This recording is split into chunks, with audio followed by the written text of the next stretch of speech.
welcome back to Copilot Chronicles, AI in the developer's workflow, the only podcast dedicated to keeping you up to date, well, maybe, on the latest AI advancements shaping the way we code.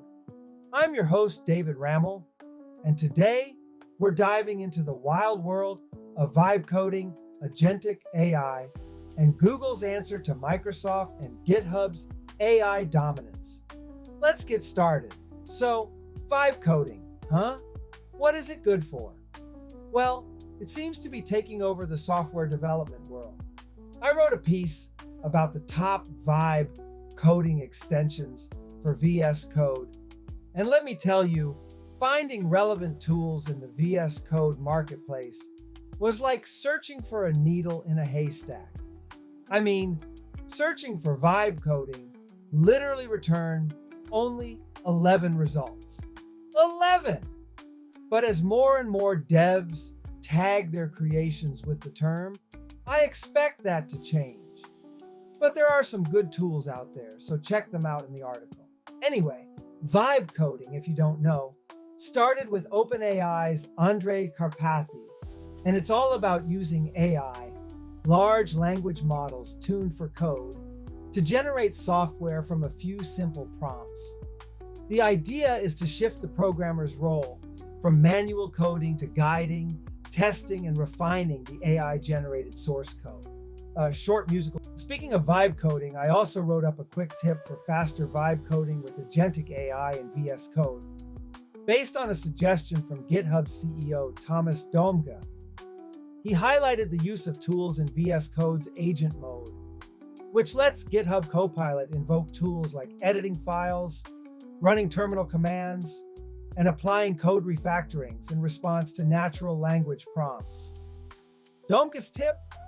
Enable the experimental chat.tools.auto-approve setting to automatically approve all tool invocations. I mean, it does remove the ability to cancel potentially destructive actions, so use with caution.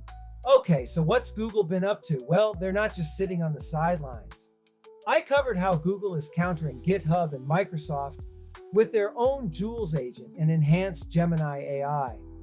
Jules is an experimental GitHub integrated AI coding agent that asynchronously fixes bugs, adds documentation, and even builds new features. It uses Google's Gemini 2.5 Pro multimodal AI model, optimized for coding.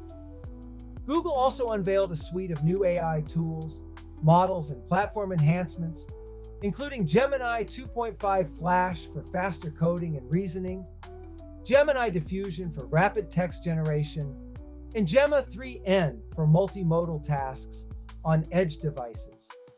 And interestingly, Gemini Code Assist is available as a Visual Studio Code extension, giving Copilot some competition. Short musical interlude. Finally, let's talk about the multi-AI era we're apparently living in. Yep, multimodal AI models and multi-agent AI systems are becoming more prevalent. I wrote an article about it, and all of these shifts are creating new challenges for developers. They're increasingly being tasked with integrating sophisticated AI capabilities into their applications, understanding AI systems, integrating. And that's all the time we have for today's episode of Copilot Chronicles. Thanks for tuning in, and remember to keep vibing with your code. I'm David Rammel, and I'll catch you next time.